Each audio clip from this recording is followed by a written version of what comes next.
Hello, I'm Dr. Catherine Rocker, and today we're tackling a vital topic for those over 70, medical tests. We're often told screenings are always beneficial, a simple just in case for our health. But what if, for seniors, some popular screenings actually do more harm than good?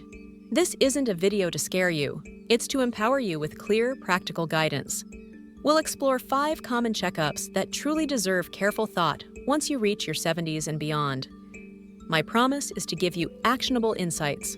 We'll delve into why these tests can become risky, look at real-life examples where good intentions led to unintended consequences, and discuss safer alternatives. My goal is to help you protect your health without unnecessary procedures, anxiety, or treatments. By the end, you'll be better equipped to decide which tests truly serve your best interests and which may cause harm. It's about making choices that prioritize your comfort, independence, and overall quality of life. Let's dive in. First, let's talk about colonoscopy. For many, especially younger people, it's a life-saving gold standard for colon cancer screening. But after age 70, and particularly beyond 75, the risk-benefit balance shifts significantly for seniors. The procedure itself involves heavy bowel prep, sedation, and a scope. As we age, these steps become riskier. The cleansing can cause dehydration and electrolyte problems, while sedation may trigger confusion or falls post-procedure, impacting recovery. Crucially, tiny polyps found often take 10 to 15 years to become dangerous. For many seniors, this timeline may exceed their remaining risk window. Finding these lesions can spark a cascade of biopsies, repeat scopes, and even surgery with little benefit but real harm. Consider Mr. Charles Anders, 82, active and healthy. A routine colonoscopy led to severe dehydration from prep, followed by confusion and a fall at home, breaking his hip. Months of rehab followed, changing his independence. The test found nothing harmful, yet it caused a life-altering injury. This highlights how a screening, meant to help, can unintentionally lead to significant personal cost and suffering for older adults. Practical alternative. If you're symptom-free and have prior clean screens, discuss non-invasive stool tests like FITE or FIT-DNA, or make individualized decisions focused on your symptoms and life expectancy rather than blanket repeat colonoscopies. Next, the yearly full-body scan. Whole-body CT or MRI scans are sold as peace of mind, scanning everything, and thus finding everything. Tiny nodules, benign cysts, incidental shadows. But this isn't always good news for seniors. These incidental findings, commonly harmless, often trigger a chain of worry, repeat imaging, biopsies, and sometimes operations. This cascade can weaken a senior's health far more than it helps, creating unnecessary stress and risk. Mrs. Rose Miller, 78, healthy, got a low-cost full-body scan. A tiny kidney lesion was reported. Fear quickly led to surgery, complications, a long recovery, and a permanent decline in energy. All for a lesion that likely would never have caused symptoms. Practical alternative. Reserve advanced imaging for clear clinical indications or new concerning symptoms. Trust a good history, physical exams, and targeted testing. Don't cast a wide net that catches harmless things, leading to unnecessary worry. These fundamental tools remain the safest and most effective approach. Focus on what your body is telling you and address specific concerns, rather than broadly searching for problems that may not exist or matter. Third, routine cardiac stress testing in asymptomatic seniors. Treadmill or pharmacologic stress tests are invaluable if you have chest pain or shortness of breath. But for older adults without symptoms, they often produce false positives. Aging hearts and arteries commonly show changes that aren't life-threatening. These false alarms lead to invasive follow-ups like angiography or stent placement, with real risks: bleeding, kidney injury from contrast, infection, and hospitalization. Mr. Alan Price, 74, fit and symptom-free, had a screening stress test suggesting ischemia. This led to cardiac catheterization and a stent. Post-procedure, He developed an infection and spent months recovering. This entire cascade, initiated by a screening test that offered no clear benefit, resulted in a prolonged period of poor health and reduced independence for Mr. Price, underscoring the potential for harm. Practical alternative: focus on symptoms and functional status.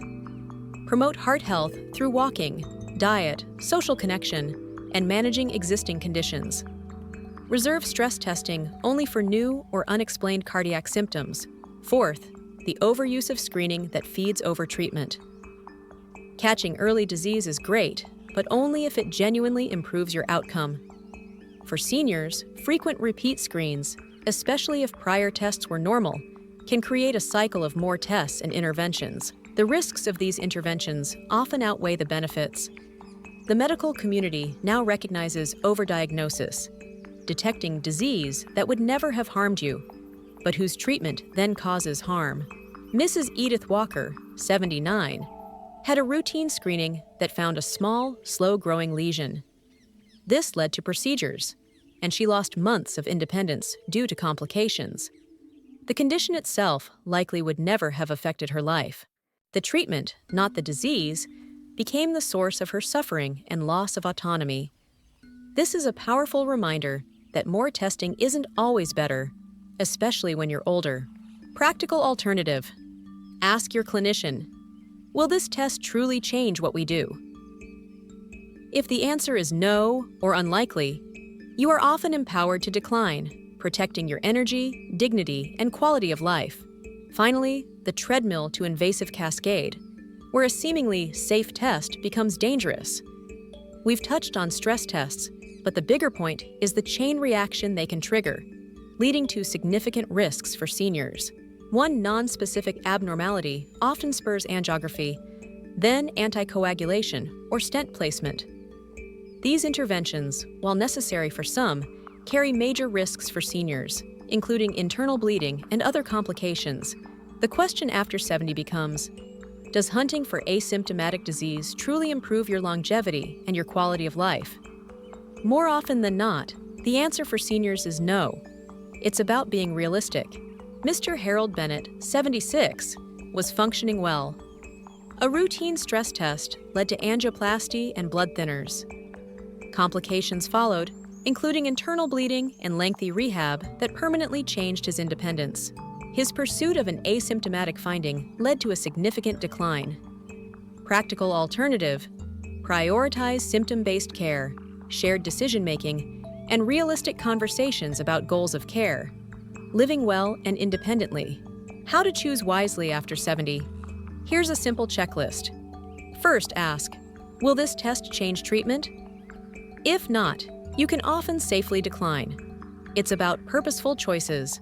Second, consider your life goals. Is it longevity at any cost, or comfort, independence, and mental clarity? Align your medical decisions with what you value most. Third, focus on symptoms. New pain, unexplained weight loss, bleeding, or changes in function deserve evaluation. Routine blanket testing rarely helps and often creates more issues. Fourth, weigh risks versus benefits. Discuss sedation, recovery time, fall risk, and the chance of follow-up invasive care with your clinician. Be fully informed about every potential step.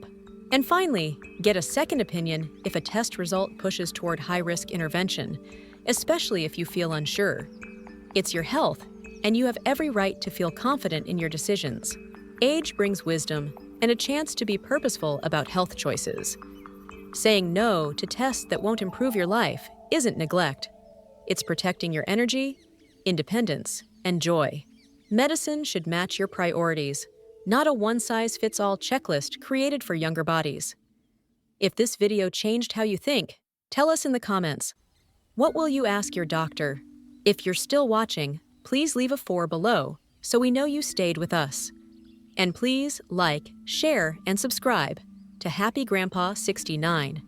Your support helps us make more senior-focused health guides. Thank you for spending this time with us. Take control gently, ask questions boldly, and choose the care that protects both your precious years and your irreplaceable quality of life. We hope this guide empowers you to navigate your health journey with confidence and wisdom. See you in the next video for more senior-focused health insights.